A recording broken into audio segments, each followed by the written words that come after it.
CA final के exam के time में एक डायरी मेंटेन करता था। वो डायरी में मैं वो सब लिखता था जो किसी के साथ शेयर नहीं कर पाता था। उस डायरी में मेरा सब कुछ लिखा रहा था, जो एंग्जाइटी फील हो रहा था मुझे, जो लग रहा था मेरे दिमाग में क्या चल रहा था, जो मैनिफेस्टेशन कर रहा था। आज ऑलमोस्ट 1 साल के बाद मैं वो डायरी पढ़ा तो सोचा आप लोगों के साथ शेयर कर दूं, तो आप लोगों को थोड़ा सा मोटिवेशन मिले या थोड़ा सा आप एंग्जाइटी से डील कर सको।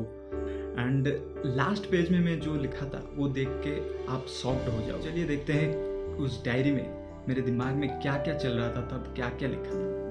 So the first paper was on 10th September. I was writing this 3rd of September. So before a week ago, I was writing result chahe jo bhi ho. I completely trust on you and your plan. I'm happy, blessed and confident enough. Agar aap mere sath ho, I can do anything.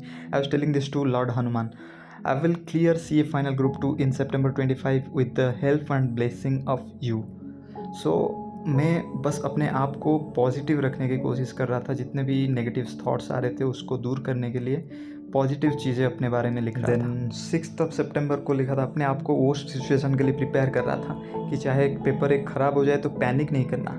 Be prepare for worst situation also and don't panic. If you think first 2 paper were not that good, even if you expect 40 to 43 marks each in DT-IDT, remember there is a paper called IBS. It can change the game for you for group 2. You can score 65 plus in IBS. Keep that faith. Then it was 10th September. The exam से पहले वाली रात के लगभग 1:30 बज रहे थे। बहुत एंग्जाइटी हो रही थी। तब मैं क्या लिखा था, feeling a little nervous about the exam. जो पढ़ा है एग्ज़ाम हॉल में याद आएगा या नहीं, सम्स मेरे से सॉल्व होंगे या नहीं, don't know. I have put my effort in the past days, now it's up to him. Lord Hanuman वो क्या करना चाहते हैं, बट आई एम कॉन्फिडेंट जो होगा अच्छा ही होगा। I will manifest minimum 50 marks in DT and maximum 60 to 65। टूटी फूटी जो इंग्लिश आता था मेरे को तब मैं लिख रहा था बस, क्योंकि बहुत नर्वस था मैं उस टाइम पे। देन 10th सितंबर को जब एग्ज़ाम देख के शाम को घर को लौटा, paper was average although there are some tricky adjustments. Without analysis of MCQ answer, I am expecting 40 to 50 marks in DT paper.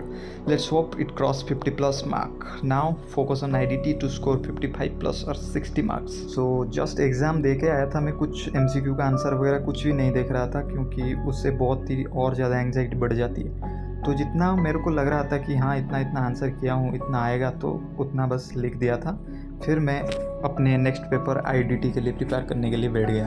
फिर आया 11 सितंबर, IDT एग्ज़ाम से जस्ट पहले वाली शाम।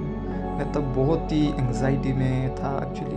Please god, I don't want to write the group 2 again in Jan 26, please. I was just writing because I was too scared at that time. फिर जब 12 सितंबर evening IDT का एग्ज़ाम दे के आया, IDT exam descriptive part was good, but I made blunder in MCQ part. Prime FSC expecting 45 to 50 marks in IDT, so now it's up to IBS. If I score 60, minimum 55 in IBS, then some hope will be there. Rest is up to him. Then I was manifesting a good score in IBS.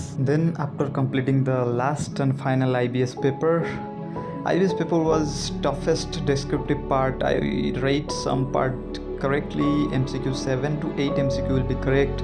I expect 40 to 50 marks in IBS. Now it's up to Hanuman ji to track that aggregate up to 150.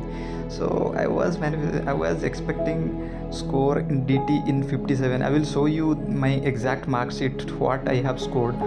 Actually DT 57, IDT 51 and IBS I was expecting 45 marks.